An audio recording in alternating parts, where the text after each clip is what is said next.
Well, hi everyone, welcome to another edition of the Lanzarote News and Weather. I'm Mike from Lanzarote Information. And we've got loads of news to talk about this week, so I'm going to do one of my sort of speedy renditions of the news. But don't forget to stay tuned. In the middle of the bulletin somewhere, I'll be giving you a useful Spanish phrase. Well, in fact, this week, two useful Spanish phrases that you can use when you're on the island. And at the end, as always, I'll be talking about three things you could be doing if you're on the island next week. So let's give you a quick weather update. The answer is lovely, kind of typical July weather for the island. A few white fluffy clouds around, a bit of a nice breeze to keep it comfortable. Temperatures in the kind of high 20s during the day, falling to the high teens at night.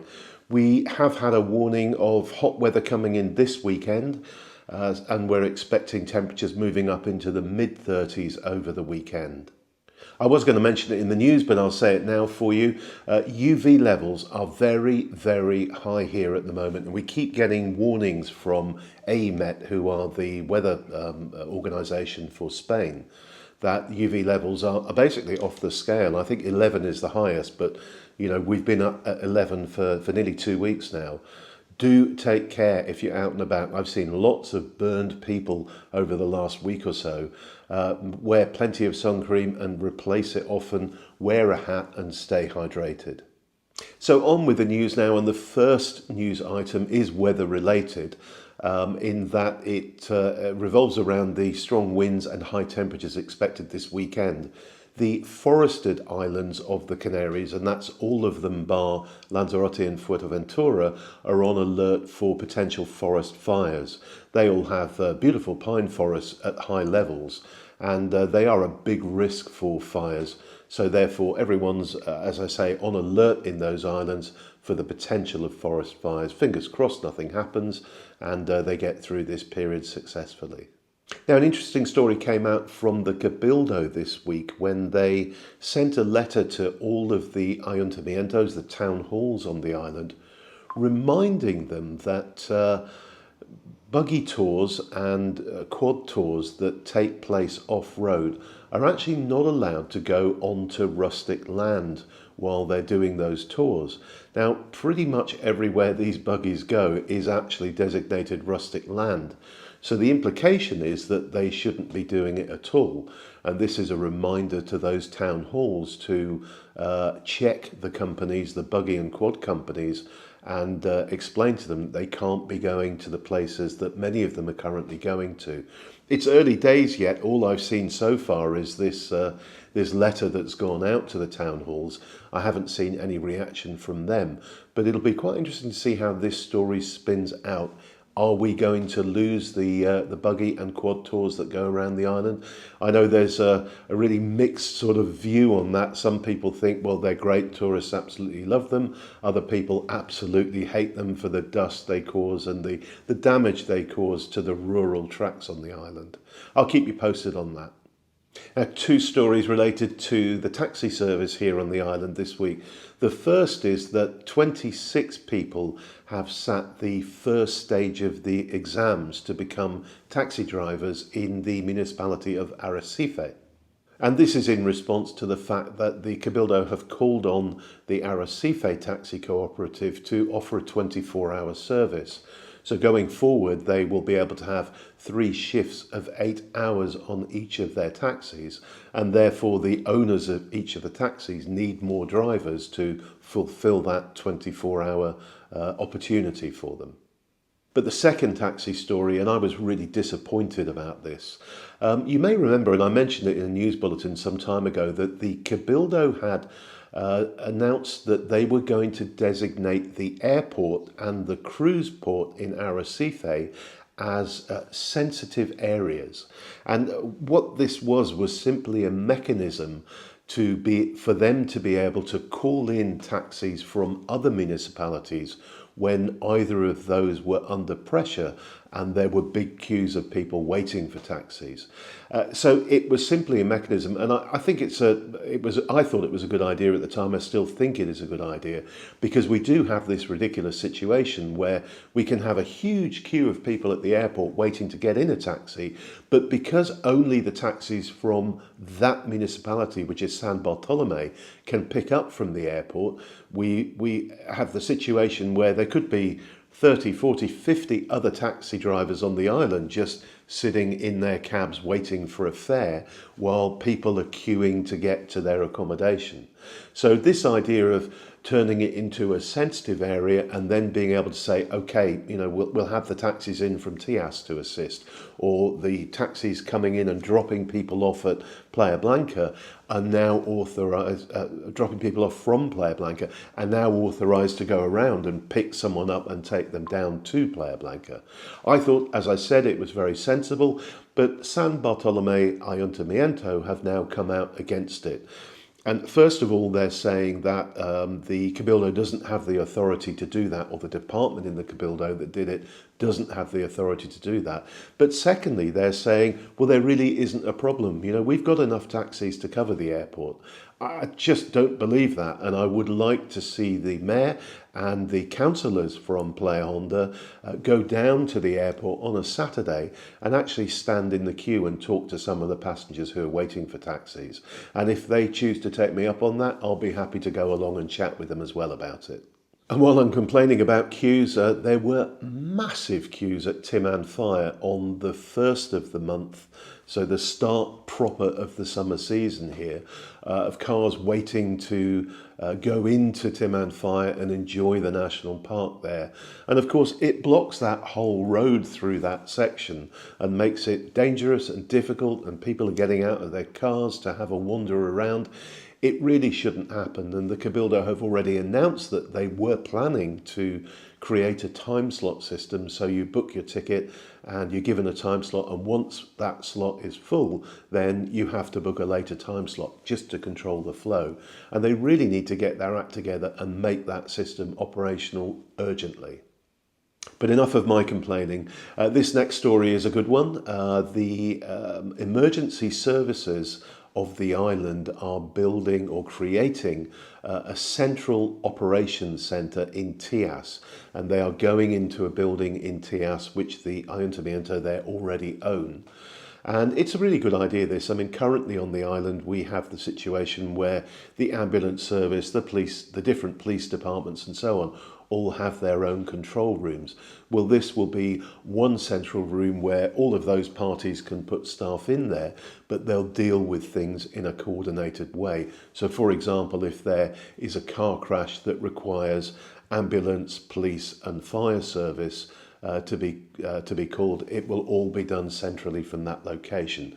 It's going to take a bit of time to get that centre up and running, and I gather it's due to open in late 26, early 27.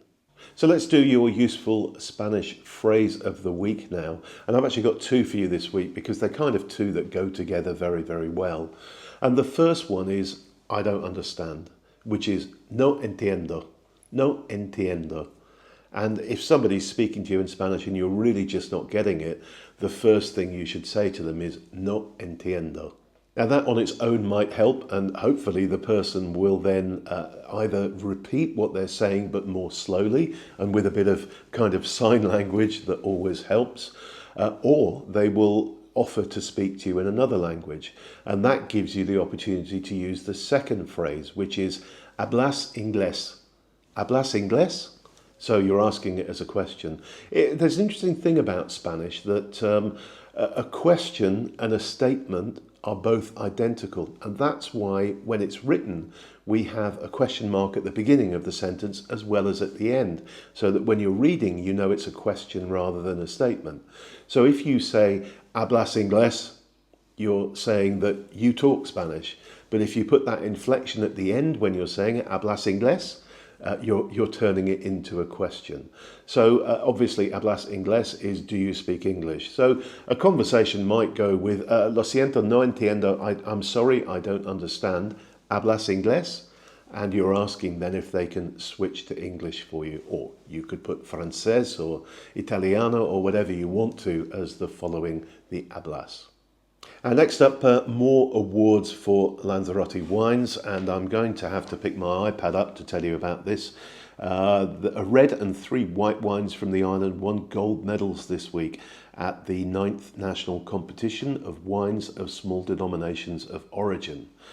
This was held in Asturias in northern Spain. Gold medals went to a wine called Cenizas del Volcán, Martignon Blanco Seco, and a Lagrima Malvasia from 2023. And in the section of red wines, which are aged for less than 12 months, the La Grieta red wine, which is the nighttime harvest wine from here in the north of the island, also won a gold medal. Now, I've mentioned this before, but I don't think we're very good at red wines in Lanzarote, so it's really interesting to see a red that has managed to win a gold medal at a wine event. So it might be worth looking out for that one and trying it. Ricardo is the winemaker at La Grieta, so it will be really interesting to see how good that red wine actually is.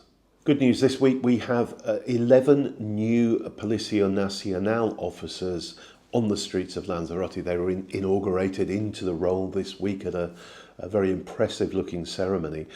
As you know, we have a number of police services here. Policia Nacional are the ones who are, amongst many other things, in control of the borders of Spain. So the good news is that with these additional officers, we will have more Policia Nacional officers at the airport to do the passport stamping and all those kind of things that need to be done for people entering the country from outside the EU. And you may be aware that the single register for tourist properties, which is an EU-wide initiative, came into force here in Spain on the 1st of July. And what it means basically is that anyone who is tourist letting or holiday letting their property are now required by law to display this single registration number. It's a huge long number. In the Spanish acronym for it is NRA, and it starts with ES, and then there's a whole load of numbers, and it finishes with their Vivienda Vacacional number. They are required by law to display that on all advertising for the property. Now, of course, this affects us because we have a number of owners who advertise their properties for holiday letting on our website. And not only are they required to make sure that they put the number on their advertising, we are also required, in common with Airbnb and Booking.com and places like that. So we've actually had to take down a number of properties on our site that don't have that number. We did that earlier this week. We've informed all the owners, of course, and I think nearly all of them are in the process of getting these numbers. They just didn't get it in time for the 1st of July. So they're gradually now emailing me back saying, right, I've got the number now, here it is, and we're putting the properties live. That's something to look out for, and it's if you see a property advertised anywhere online on a Facebook group or whatever, and if it's not showing the NRA number, they are breaking the law. Now, 2 more news stories before we get on to the 3 things you could be doing next week on the island. But first, I just wanted to mention to you that Friday is our weekly newsletter day. And the weekly newsletter has been going out every single week. I've never missed one since 2008. And it's packed full of information, much more than I can give you in these short videos. But you also get these videos ahead of everybody else. You get all the photos that Julie has taken during the week. There's a section with all of the What's On events coming up over the next 7 days or so, and a much more in-depth commentary from me about what's been going on the island and what we've been doing during the previous week. So if you're not already a subscriber to our newsletter, I'd urge you to have a look. There's a link down below in the description of this video. So if you scroll down, you'll find it to the newsletter, and you'll be able to download a recent one and just have a read of it and see what the format is like. And if you choose to subscribe, we'll be very, very happy to receive your support for the work we do on the island. So 2 more stories to go, as I mentioned, and the first was a bit of a shocker. A man fell onto the rocks at the area known as Los Hervideros. This is the sort of rocky area on the road that has subsided between Playa Blanca and El Golfo. And he felt quite away by the looks of the images I saw online. And the emergency services couldn't get to him, so they had to scramble a helicopter, which they brought in, and the helicopter lifted him off the rocks that he'd fallen onto, put him onto the road, and he was taken to hospital in an ambulance. He apparently suffered some quite serious head injuries, so our fingers are crossed that he is going to be okay. And finally on the news, I love this story. San Bartolome Ayuntamiento have started installing solar-powered bins in areas of the municipality. I think the first ones went in at San Bartolome, and I gather others are going in Playa Honda. And these are really quite clever. So they are compacting bins, and they have solar panels on top. And when you throw rubbish into them, they have sort of one of those drawers that you pull open, drop your rubbish in and close it. So they are windproof. And the solar panels charge up a battery that drives the compactor motor to compact the rubbish down. I think it's a cracking idea. I'd like to see them all over the island. The old bins that many of the resorts have here really just don't work very well in the wind, and you see, you know, the plastic bags blowing up through them and rubbish scattered around them quite often. These are sealed, and I think they're a great idea. Let's have them everywhere. Now here we go with 3 things you could be doing on the island over the next week or so. And the kids have broken up here now, and we're in that kind of period of early July where a lot of businesses take time off and they close their doors and everyone goes on vacation for a couple of weeks. So there aren't that many events going on next week, but I've got 3 that you can be doing next weekend. And the first of those involves the Dayland market. Now Dayland is the big shopping centre in Playa Honda, and every now and then they have a market event and invite stall holders in to put stalls into the sort of centre aisles of the shopping centre. And they're always quite good. They get some good jewellery makers and clothes makers and sort of artisan workers to set up shop within the shopping centre for a couple of days. And that market is on next Friday the 11th and Saturday the 12th in Playa Honda in Dayland. But it's Saturday the 12th is also the day of the Playa Honda market. So my suggestion to you would be, if you fancy doing a bit of shopping, going along to enjoy the market first of all, because that only takes place once a month. It's every 3rd Saturday. And it's a nice market, and you can walk down the street there and have a cup of coffee or a drink in one of the many cafe bars there, and then just walk around the corner to Dayland and enjoy the shopping centre and the market that they've got going on there at the same time. So that would be a good day out on Saturday the 12th. But if that's not your scene, there is a surf competition going on at La Santa the same day. And this is specifically aimed at young surfers. So these are under 16s who are working their way up in the world of surfing. And it's fantastic to watch how skillful these youngsters are. Take a pair of binoculars along, park your car up, have a walk around the lagoon at La Santa, and you can get some really good photos of some excellent young surfers enjoying the waves around La Santa.